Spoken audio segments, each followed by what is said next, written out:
Hi, I'm Sivalakshmi Pannaselvam.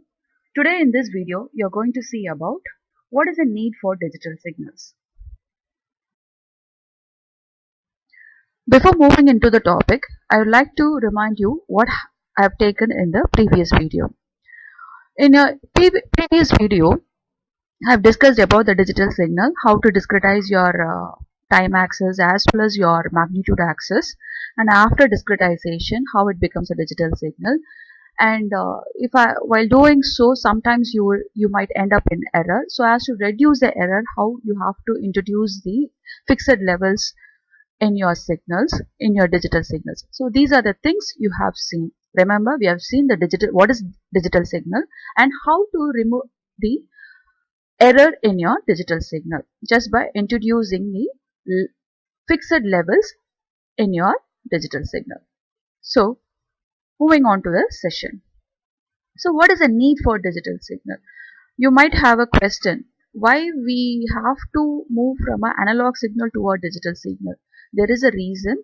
Since the reason or the requirement is satisfied easily in your digital signal, we have moved to it. So with an example of input signal 2.5 volts, the same old signal at time t1 period, what will happen in your analog communication and what will happen in your digital communication? So I'll try to explain with these two graphs.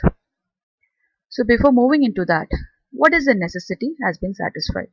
So digital signal is used in communication process to minimize the effect of noise. That is, I want the information which I want to transmit from transmitter side to receiver side to reach the receiver side. Whereas if the unwanted signal gets added up in between, it should be removed while at the receiver side also. So as I told you, assume a transmitter transmits a signal of input signal 2.5 volts at time t1 period to a receiver. It should reach as such. For an example, I've considered the wired communication itself. Even I didn't go for the wireless, wired itself. Say suppose in your analog communication, what happens? In your analog communication, as I told you, I'll assume at time t1 period, 2.5 volts of information has to be transmitted. So in other words, I have set the minimum value to be 0 volts and maximum value to be 5 volts in your analog signal. I have discretized only the time intervals. I didn't discretize my magnitude. Within 0 to 5, it can take any value and it can transmit and receive. So if I'm transmitting, while transmitting, if I'm ending up with some error of 0.2 volts, what will happen now? Your input signal will be changed to 2.7 volts and it will be transmitted as such.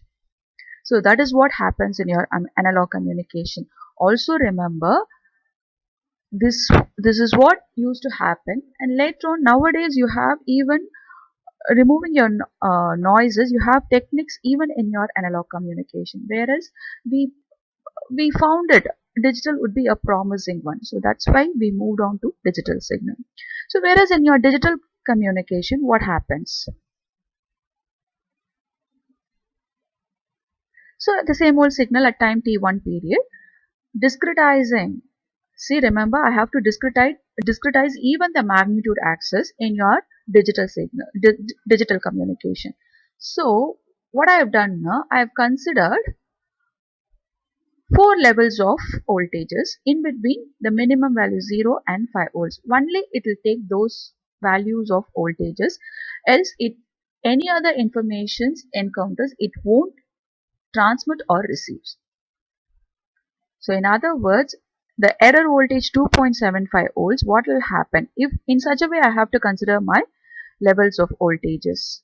So I have to fix it in such a way. Say suppose I am going to fix the levels in such a way that I am going to introduce 4 levels in between the 0, 2 and 5 volts.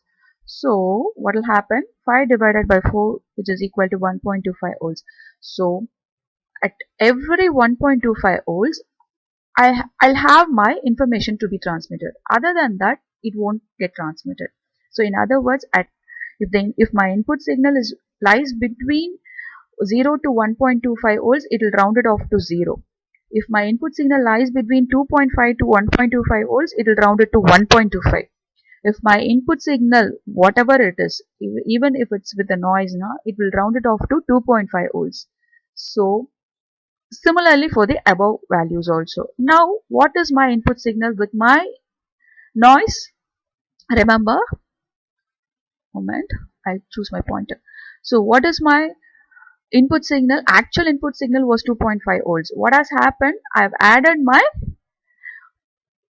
noise of 0.2 volts, 0.2 volts, just 0.2 volts. What will happen? Though I have set my value to be 2.75 volts, so now my input signal would be turned as 2.7 volts. But what will happen?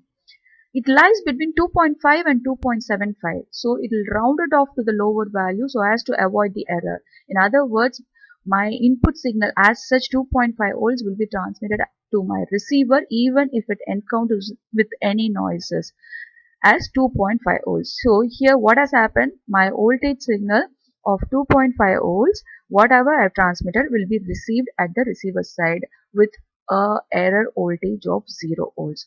So this is why we need digital signals. I hope you would have understood. Thank you.